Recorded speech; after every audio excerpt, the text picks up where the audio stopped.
Now, morning everybody. Headed down to Pinas Bay. We've just left Ile Del Rey. We were in a little cove up there. Had a bit of a mishap this morning. Running out at sort of 4:30 in the dark. We picked up a gill net. Sure, I'll show a bit of that. Wasn't very happy. The guys actually saw us there last night, and I don't know why they came and threw a net right across the back of the cove. Didn't come and tell us about it. So leaving this morning, we picked it up in both props. So yeah, I had do a little bit of a dive under the boat in the dark with a torch. And now we've got a freaking gill net in both motors. Luckily we're outside from where the rocks are here, so if we drift here we should be okay. But I've got to now go down and go and cut us free. I mean, you actually can't believe the stupidity that you see a little boat in a cove like this, which doesn't happen probably often ever, and you go and put a gill net across the back of the cove. I mean, the boat's going to leave in first light or before the sun's up. What's going to happen to your gill net? I obviously can't work it out. Now I've got a mess below the boat. Not keen for this at this time of the morning, that is for sure.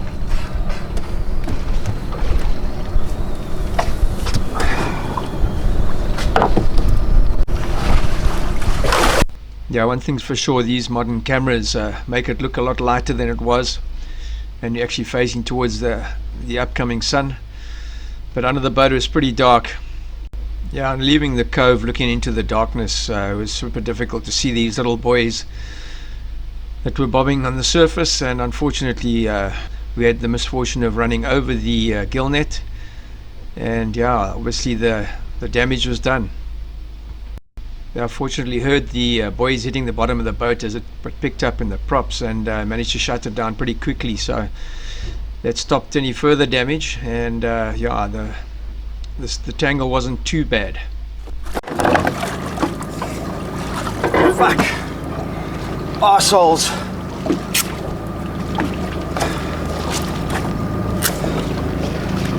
The cuck feeling in the murk. I don't need shit.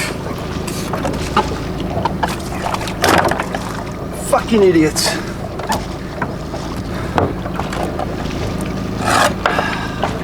Okay, luckily it was a light net. Hey? Luckily it was light.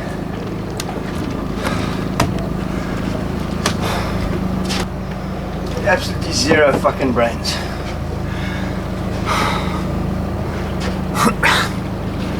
I have to dive again just to check I've got all the rope out, so that's the net's so light it'll just chew it up whenever there's a little bit. I've got most of it out. So luckily John got us a really nice LED super bright underwater torch, so I was able to check what I was doing. Not fun another boat in the dark, I must admit. You get a bit of the GBs down there, but anyway, it's all out. Came free, not much left of the net I'm afraid, but yeah, if you want to be stupid, then I guess that's what happens. So anyway, we're on our way down to Pinas. We haven't got enough wind, so we're motoring. Just lost a nice fish on the back, just shook free after being reeled back to the boat. But yeah, apart from that, all good. We've got a bit of shitty weather around. Not quite sure what wind we're going to get, because the wind peters out going down here. You actually start running into the south wind coming up the coast from Chile way down south. So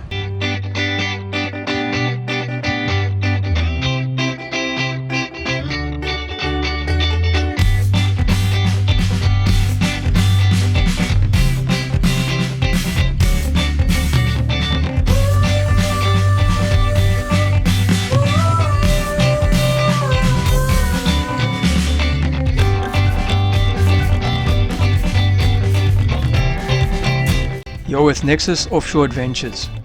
We're definitely not your average yachties. We're mad keen fishermen looking for adventure around the world. We 100% support tag and release. So subscribe and join us on Mondays as we go in search of the best fishing, diving and surfing spots around the globe. Well, here's a first for us. Sailing the jib on the port side and the main on the starboard side. We're not quite 100% downwind, but yeah, first time I'm sort of gull winging with the main. The reason why I'm doing that now is because the autopilot's playing up and it can't take any pressure on the starboard side, so I've got to go into this configuration because it's almost straight down the line, so the autopilot actually manages like this because there's not a lot of pressure because you're actually balancing the boat, and she's basically got the same pressure on both sides. Not quite, you still got a bias to the starboard side, so but she's able to steer down. The problem for us, I mean, ideally you want to run the code now, but the problem with the code is, okay, we've been caught out a few times with these big gusts on this weather. We've got a little bit of weather, not a hell of a lot, but you just never know. This place is crazy, man. We get gusts out of different directions without any warning, and we've been caught short, and Kerry's had a hell of a time up front on her own because I can't leave the wheel, especially if we've got the main and the code up. You get a lot of twisting when you're trying to drop her, and you need the autopilot to be functioning 100% for me to leave the wheel, otherwise she turns up into the wind, and that's a disaster with a code 0 if you're trying to get it down. Yeah, she nearly got yanked overboard the other day in the night in rain, and we just said that's it, last time that's ever going to happen. Not going to risk it again, and yeah, I'll keep the code in the bag rather, and you know, this way I've got control of both the sails even if we have a problem, so just makes it a lot safer. This vessel's an absolute flippin' pleasure to sail because of the configuration, because we've got both halyards, winches up forward, and I'm able to control all the halyards from here, all the sheet lines. The only sheet line you don't control is the code 0, which is run off the back winches back there, down the back there, so that goes through the block there, and yeah, so it takes 2 people to drop her, which means I've got to leave the wheel, and that's where the danger comes, especially if you're in a big squall. So yeah, I mean, we just stay in the situation where I can control everything from the helm, and it's absolutely much safer, much safer. Sure, another first. Gull winging the main with the code 0. Got her pulled all the way out on the left. You got to be seriously awake here now, because this is a serious danger of a job. Okay, the code folding is not such a problem. She will do that from time to time, but your steerage is probably about 15 to 20 degrees max, not even, so you actually got to keep her starboard side, your wind on the starboard side.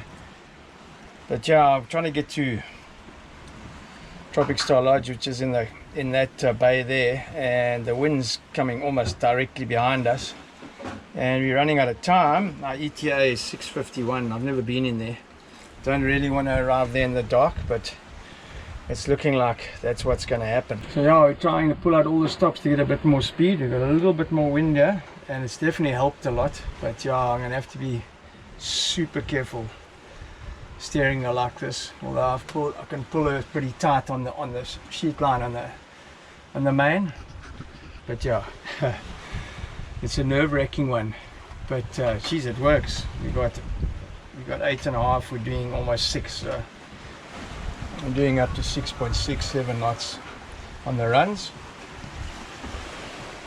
But yeah, this is a super dangerous configuration if you don't stand at the wheel, especially with the problems we've got. The autopilot basically has no power to push to starboard, so yeah, she won't stay on course, especially when you've got rudder pressure. She's fine when you're in a straight line, or when you're motoring with a fair sea or something, or beating where you can balance the boat. She holds her course a bit, but at the moment we go on a reach or downwind, we're buggered. So yeah, I've basically got a hand steerer at the moment, but at least our ETA has come down. It's come down to 5:30 now. So hopefully I can get in to the bay there before it's dark. That's the idea. So yeah, if I have to stand for another 4 hours or so, then that's it. Keep on coming!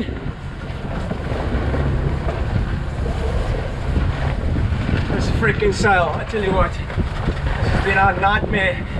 Babe, pull the back section of it in, it's going in the water! Pull it back! And I've got no autopilot to go and help. back section. Go, come.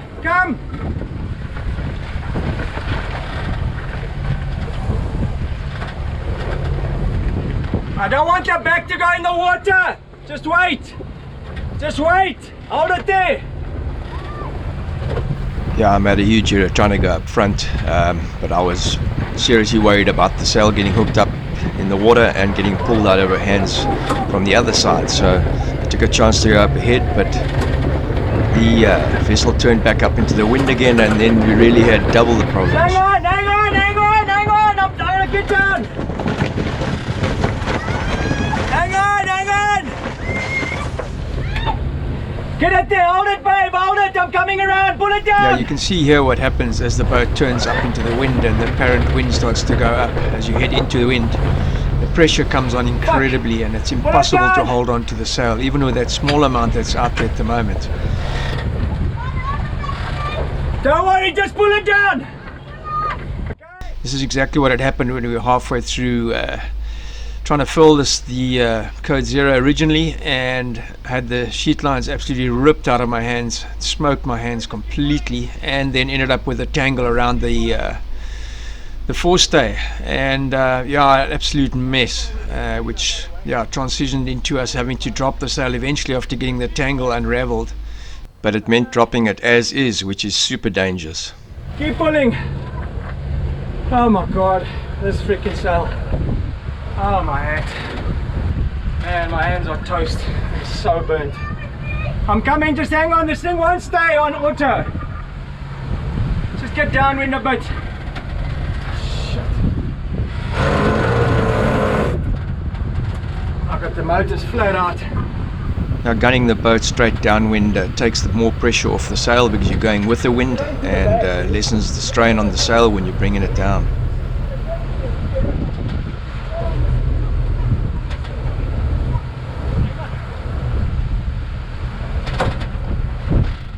Just won't stay on auto because I've got the main up. She keeps twisting. Just then you just hold it for me, I'll come tied up there. You stay on the sail. Don't get off that sail. Fuck. What a nightmare. Yeah, amazingly, after the sail was down, you can see the autopilot kept its course and tracked straight. Typical Murphy's Law.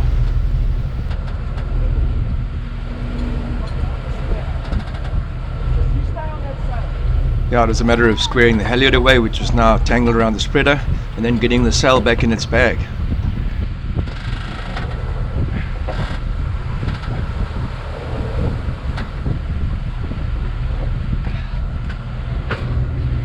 She's held position for me. Is it okay there? Is it alright? Okay. Fuck me. Oh shit. Freaking dodge the bullet if we can get this back into the box. Holy shit. Oh my god. Should have worn gloves. Yeah, and if you haven't been burnt by these Spectra ropes before, I can assure you it's not a pleasant experience. It's worse than touching a hot stove. Now, the experience had left us both shaken, and it would definitely be the last time we'd hoist the sail until the autopilot was sorted out.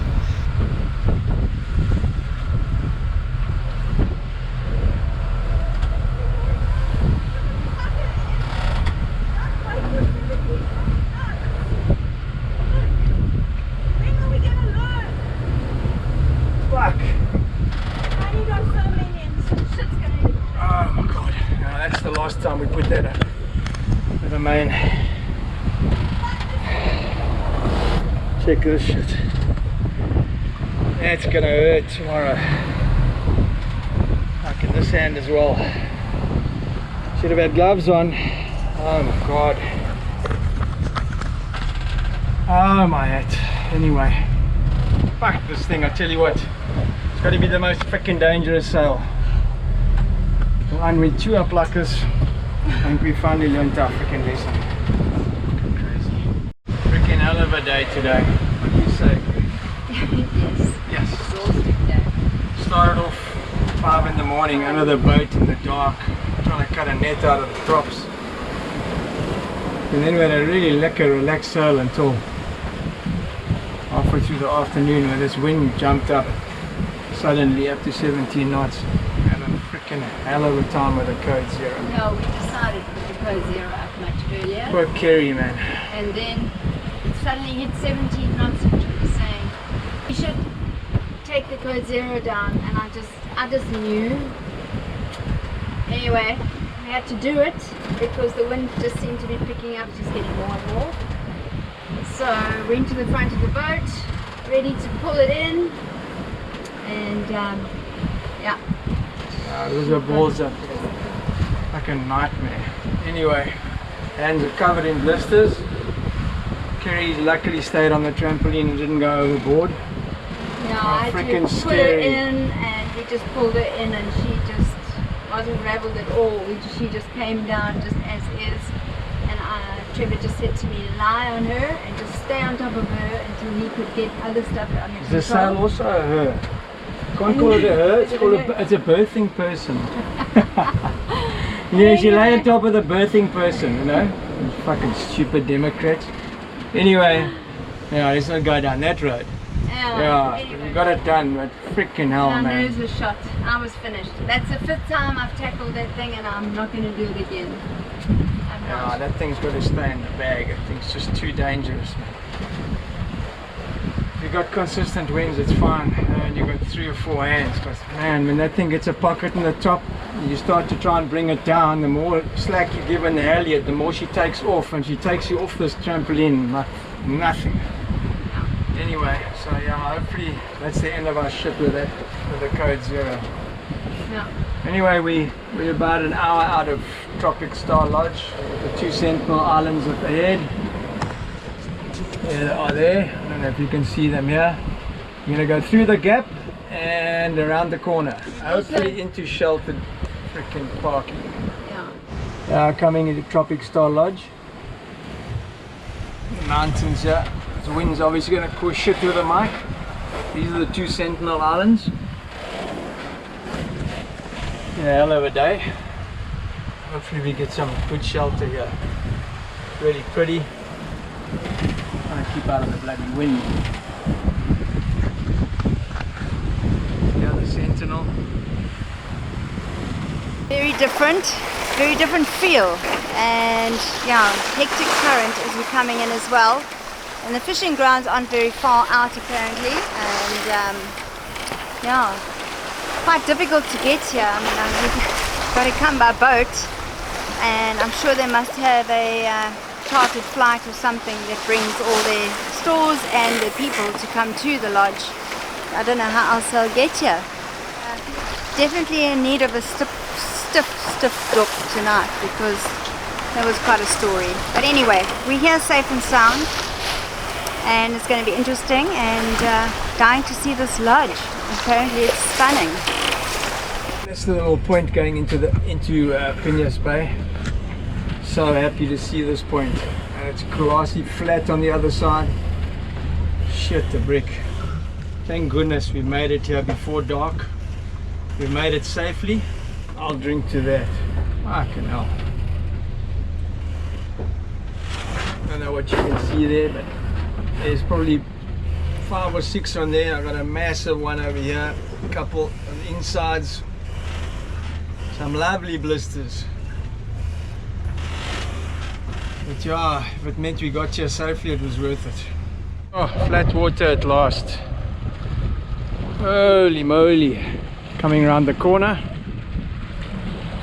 Sun's, well, not quite setting yet, but so glad we came in here in the daytime, although it looks pretty deep. It looked like that on the charts. I was prepared to take a chance. But yeah, always better to come in during the day.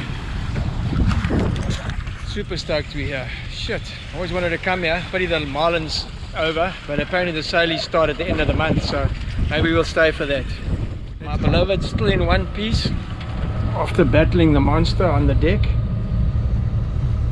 Yeah, you are like that. You're fucking strong, you are. She's like, I don't know any other woman to do what you do, that's for sure. I don't know why I did it. It's got a freaking warrior's heart, this one, I tell you. Just look how smooth and calm and amazing this bay is, and wow, we're gonna have a good night's sleep. And yeah, we're busy having our first celebration drink of the day, because we've had a heavy day. It's been a very trying day, and Trevor's been on his feet the whole day. I think you're gonna love it, yeah. Trevor thinks I'm going to love it here, so I hope so, because I'm very bummed we're not in Costa Rica, but we're here waiting for all sorts of other stuff and getting stuff organized. So join us next week as we go ashore at the fabled Tropic Star Lodge and get to meet all the amazing people there. We get to show you around the place, and then we'll take you fishing. So make sure you subscribe, and we'll catch you then. Ciao for now.